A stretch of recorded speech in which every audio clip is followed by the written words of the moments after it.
कोकणासह राज्यातील काही ठिकाणी आज मुसळधार पावसाचा इशारा देण्यात आलेला आहे.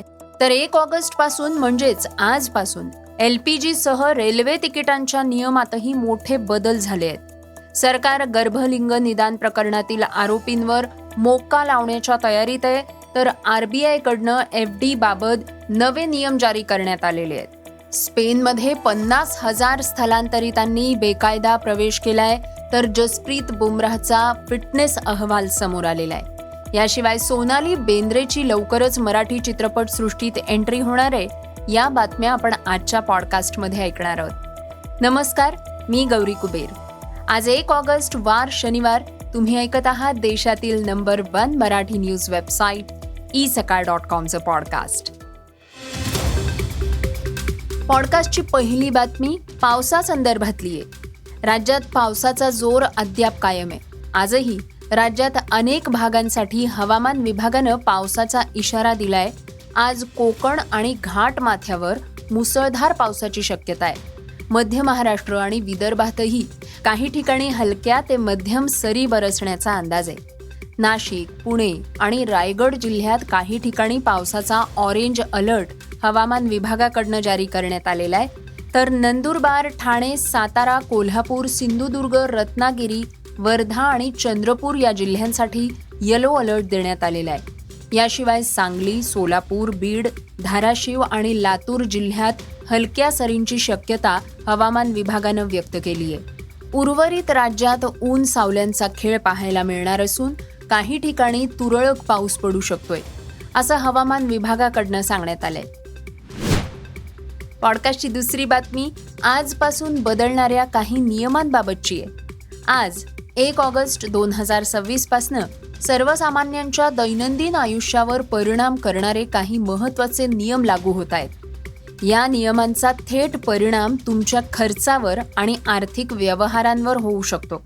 नव्या नियमांनुसार आजपासून रेल्वेच्या तात्काळ तिकीट बुकिंगसाठी टोकन प्रणाली लागू करण्यात येणार आहे. त्यामुळे काउंटरवरली गर्दी कमी होऊन बुकिंग प्रक्रिया अधिक पारदर्शक होण्याची अपेक्षा आहे. याशिवाय 31 जुलैपर्यंत ITR भरला नसेल तर आजपासून विलंब शुल्कासह रिटर्न भरावा लागणार आहे. तसंच आज LPG सिलेंडरचे नवे दरही जाहीर होणार आहेत. महत्त्वाचं म्हणजे CKYC 2.0 ही प्रणाली लागू करण्याची तयारी आता सुरू असून त्यानुसार ग्राहकांच्या संमतीनंतर KYC माहिती विविध वित्तीय संस्थांमध्ये सहज शेअर करता येणार आहे. पॉडकास्टची तिसरी बातमी आरोग्य मंत्र्यांनी केलेल्या घोषणेबाबत. गर्भलिंग निदान प्रकरणातील आरोपींवर मोक्का अंतर्गत कारवाई करण्यासाठी लवकरच कायदा आणणार असल्याची घोषणा राज्याचे आरोग्यमंत्री प्रकाश आंबेडकर यांनी केली. कोल्हापुरात बोलताना त्यांनी या संदर्भात माहिती दिली. कोल्हापुरातील गर्भपात प्रकरणाची व्याप्ती मोठी आहे. या प्रकरणात आणखी अनेकांची नावं समोर येण्याची शक्यता आहे. आरोग्यमंत्री म्हणाले आहेत की मुलींचा जन्मदर घटतोय, त्यामुळे सरकार या विषयाकडे अत्यंत गांभीर्यानं पाहतीये.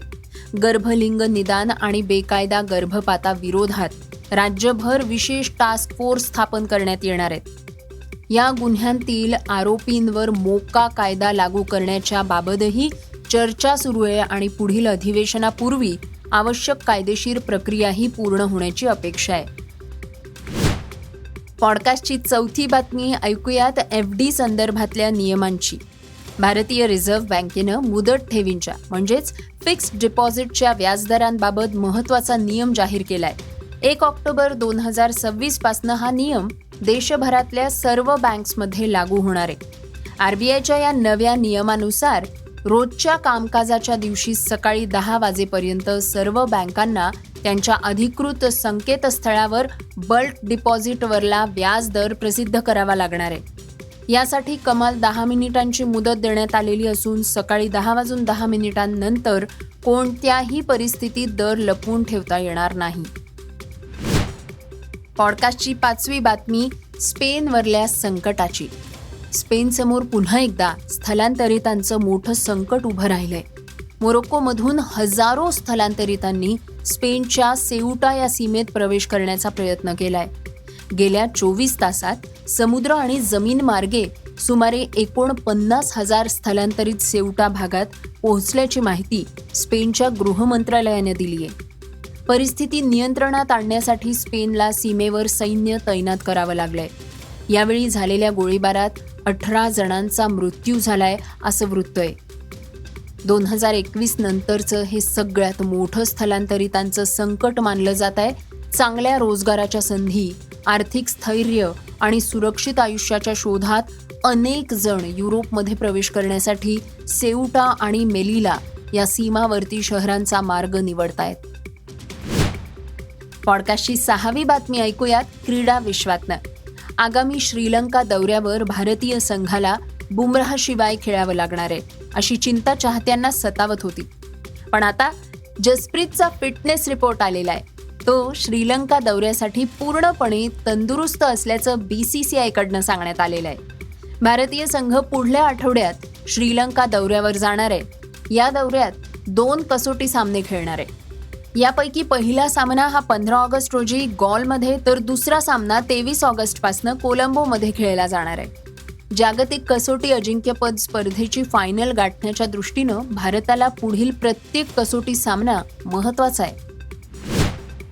पॉडकास्टची शेवटची बातमी मनोरंजन क्षेत्रातनं.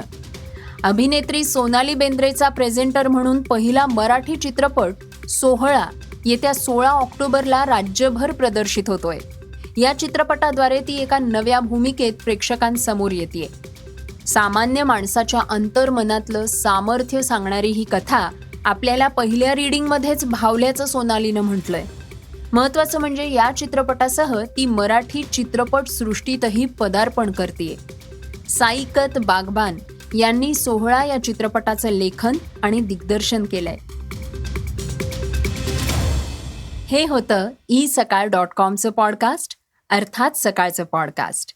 हे पॉडकास्ट तुम्हाला कसं वाटलं आम्हाला नक्की कळवा. याला रेटिंग द्या आणि इतरांना सुद्धा रेकमेंड करा. तर आपण आता उद्या पुन्हा भेटूयात. धन्यवाद. Script and research Shubham Banu Bakude.